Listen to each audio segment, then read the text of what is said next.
বিটিআরসির হিসেবে বর্তমানে ব্রডব্যান্ড ও মোবাইল মিলিয়ে ইন্টারনেট ব্যবহারকারী সংখ্যা প্রায় ১৩ কোটি। ফেসবুক ব্রাউজিং সহ অন্যান্য কাজে এসব গ্রাহক দৈনিক ব্যবহার করেন প্রায় ৫,৫০০ জিবিপিএস ব্যান্ডউইথ, যার মধ্যে দুটি সাবমেরিন কেবল দিয়ে ২৬০০ জিবিপিএস ব্যান্ডউইথের যোগান দেয় বাংলাদেশ সাবমেরিন কেবল কোম্পানি। এই ২৬০০ জিবিপিএস এর মধ্যে ১৬০০ জিবিপিএস আসে সিমিউই 5 দিয়ে।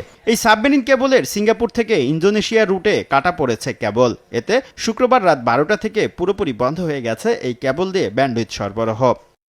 এটা কনসোর্টিয়ামের একটা কেবল মেইনটেনেন্স শিপ আছে, তারা এই কেবলটা এসে মেইনটেনেন্স করবে।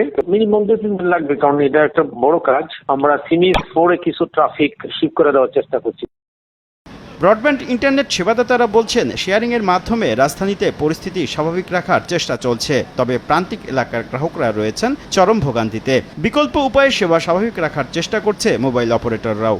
প্রায় 50% ব্যান্ডউইথ এখন আমরা আইএসপিরা আমাদেরকে দিতে পারছে না।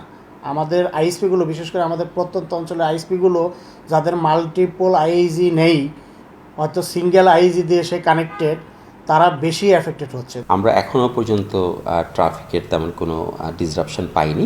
আইটিসিগুলো থেকে আরও ব্যান্ডউইথ কীভাবে নেওয়া যায়, যদি সিমিউ 5 লাইভে না আসে আগামী 2-3 দিন, আমরা সেভাবে কাজ করছি।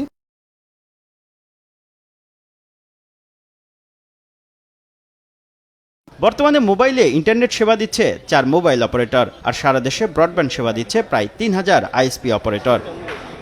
শুভ খান, সময় সংবাদ, ঢাকা।